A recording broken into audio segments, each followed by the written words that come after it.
we think something's spam, it's very, very rare that they'll ever get through on Contra. We literally manually review every single job that comes through. So you might have heard that Framer has their expert program, which is run through the folks at Contra. Now, in this video, we actually catch up with Ben, who's the founder of Contra, who gives his tips on how to actually succeed as a Framer freelancer in 2024. This video is a highlight from our conversation with Ben during our conference, Front Row 2024. I randomly DM'd Ben one day. I'm like, hey, I want to do this thing. And he's like, yep, let's do it. So very thankful to Ben and the entire Contra team for making this happen, which was a free event that we put on live here on YouTube for Framer creators. I hope you enjoy. Let's go. My name's Ben. I'm one of the co-founders of Contra, and Contra is a professional network for skills. So on Contra, you can find clients and showcase the things you're able to do versus your past experience.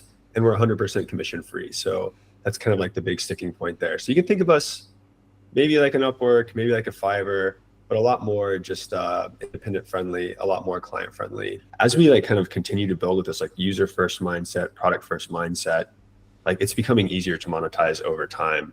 And if you think about the product choices that a platform has to make when they take commissions, they have to drive every single interaction into a transaction.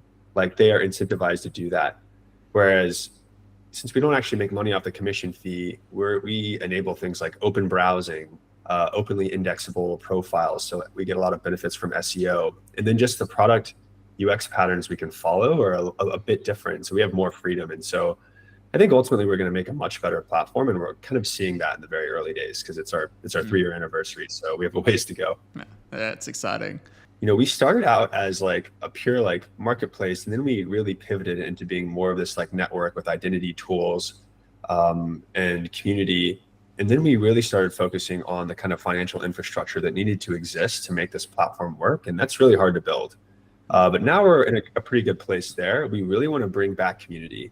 A lot of people send me DMs. A lot of people post on Twitter saying hey, can Contra be the next Dribble? And we don't really want to do that because we think it's kind of a trap. I think there's a lot of things that Dribble did really well, but I think ultimately they're kind of suffering right now. I don't really know why, but we want to kind of think about community from a much different perspective. It's really cool to see what you're doing with the Framer community because Framer is a tool that so many people are passionate about. We want to figure out how can we bring those types of communities onto Contra and support them in a way that allows them to connect and collaborate and kind of discover each other outside of just working together. Maybe there's something else. And so we're going to be exploring that later this year. What are some of the key sort of things you've picked up on the designers who have been most successful within that program? Yeah, it's so random. It really depends on really your portfolio and what people find appealing. We have people all over the world getting quite a lot of inquiries for Framer. And what we're seeing is a lot of startups are starting to adopt this tool really here in the Bay Area, in the US, in Australia, but everywhere, Europe as well. It seems people are really moving towards Framer as their core marketing stack or as their core landing page stack. And, we've done this internally at Contra, and I think we've been able to build pages I don't know, it used to take so long, building a page custom, and now we work with a ton of Framer experts just to help us. I think we've migrated 60 pages over now at this point. And so we're seeing a lot of companies continue to do this.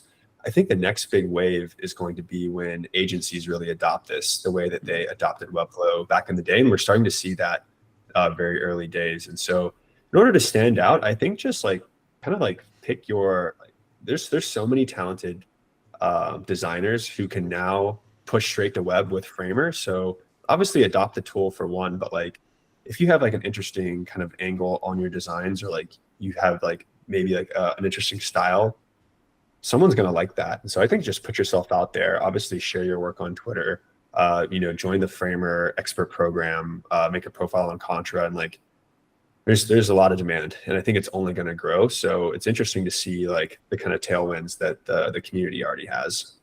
Especially as Contra could potentially become more saturated and become a bigger marketplace. How do you tend to keep that high quality of clients up? Yeah, I mean, this is going to sound crazy, but we literally manually review every single job that comes through. Like, so we had in the beginning, like we had like a $25 an hour like floor. So anything below that, we didn't really post. And then we have different like kind of rules and regulations for like different job types because we like a pretty big like we have sorry, we're like widespread in terms of the actual skills that people come to Contra for. But like, yeah, we just like do a lot of manual curation, and you know, we don't let like if we think something's spam and like someone's like a shitty client, it's very, very rare that they'll ever get through on Contra. And the world just like needs a platform that's like better than Upwork. Like they need a platform that's like better than LinkedIn for freelancers. It has to exist. And so that's really where we want to win is just like ultimately like having the best opportunities on Contra and then just making it really easy for people to like get those opportunities and get paid. Because like this is going to be the default. Like I think this idea of like full time is kind of going away. And this idea of like localized opportunities are going away. Everything's becoming global, everything's becoming kind of like flexible. And we kind of want to empower that in a pretty big way. So definitely going to improve the tools on the freelancer side, but I think the thing we want to do first is make sure that the best companies and the best opportunities are on Contra as well. If you want more content like this, consider subscribing to the channel because we're putting out more Framer content every single week in 2024. And if you want to check out more clips from our Front Row 2024 conference, check the link down below. Until next time, I'll catch you later.